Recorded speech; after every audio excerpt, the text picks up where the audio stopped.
Hello, this is the TradeSet US Stocks, Futures, and basically Forex market preview for Thursday, the 28th of January 2021, also Friday the 29th. As usual, we don't typically do a market preview for Fridays, so we probably won't have one this week. It's going to be month end. So basically, look, let's take a good look and figure this out. Like, here's the ES front month futures contract. This is the daily chart of the broad market and futures form, and what you see here is that we closed the last year, December 31st, at 3748.75, and we're currently at 37. So we're actually down 10 points basically for the month, which is interesting. So we've gone nowhere to start the year, which is fine. It's just been that the action's been fairly limited, and it is what it is from that perspective. You can only do what you can do. Let's look at the major daily charts, then we'll go through everything and see what we get from there.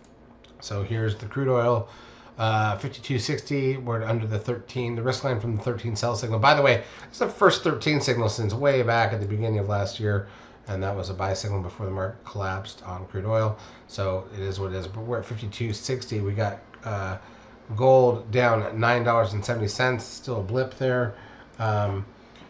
S&P cash loses 98.85. That's kind of a big one. The NASDAQ 100 down 377 points. By the way, I don't want to keep pointing this out, but it's kind of ridiculous, right?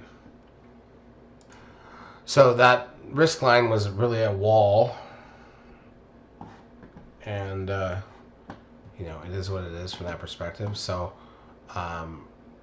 we're now down. And that's the first one. We haven't had anything since August, really. Right, so it's kind of a big deal. But this one hit it so precisely. And if you look at that red static trend line, which is sitting down there just under the 12,000 number on the NASDAQ, that's going to be, an issue, a target potentially for that sell signal. So we'll be watching that. That's 1,000 points down. It's at least a decent drop. SOX down 156. Gap down and went lower. The biotech's down 154. Gap down and went lower. The Russell 2000 down 41, which is actually not that bad, but did gap down and go lower. The VIX gains 14.19. That's a big jump in the VIX all day long. The trend closes at 0.26. I think that's one of the lowest it is. It's the lowest. Look at that. Lowest close I've seen on the trend in a long time. Puts the 10-day moving average at 1.01, which is not a signal, but if you could count backwards, 1, 2, 3, 4, 5, 6, 7, 8, 9, 10. So we're going to start to drop off some pretty big numbers. That could take that thing down pretty quickly, which would be more interesting. NASDAQ volume, this is what's crazy now, and there's some other things with some of these stocks that have been screwed by the Reddit thing, but 11 billion shares on the NASDAQ. This is a NASDAQ record volume day. And yet we gapped down, and most of the work was already done early, unfortunately. But the advance decline ratio, this is the concerning point, negative 2470. More stocks down than up by a lot, negative 2470.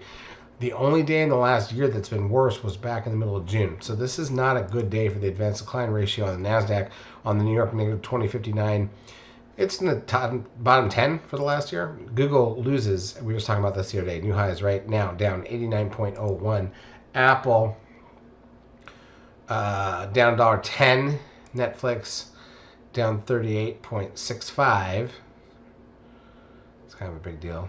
Amazon down 93.55, but still in the same range it's been in for a long time. Tesla loses $18.93. Facebook down $9.91.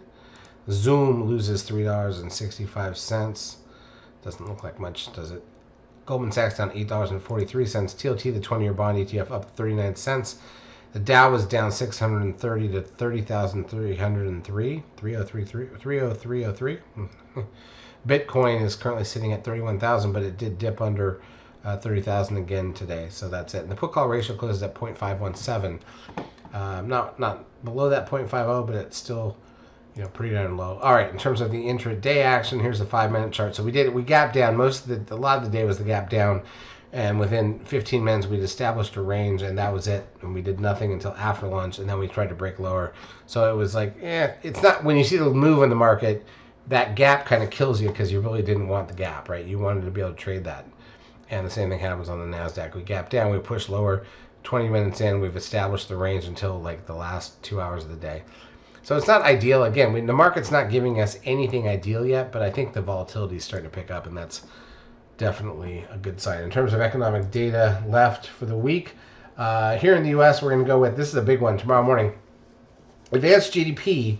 First look at the GDP number for the fourth quarter, the weekly initial and continuing jobless claims numbers, goods trade balance, and preliminary wholesale inventories. That's at 8:30 a.m. Eastern Time. At 10 a.m., CB leading index, new home sales, natty gas at 10:30. Then you go to Friday, and you've got core PCE price index, employment cost index, personal income and spending an hour before the bell, Chicago PMI 15 minutes in, pending home sales, and revised University of Michigan sentiment at 10 a.m.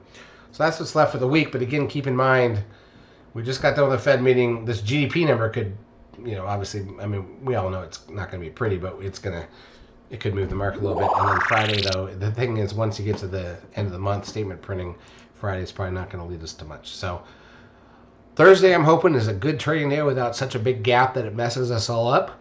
As I am saying this, we're down 6 on the ES and down 48 on the NQs. And other than that, we'll see what Thursday and Friday brings us. Charts, as usual, brought to you by eSignal. If you've not yet taken a trial of our services, feel free to do so. We will help you out for a couple weeks. Have a great trading Thursday and Friday.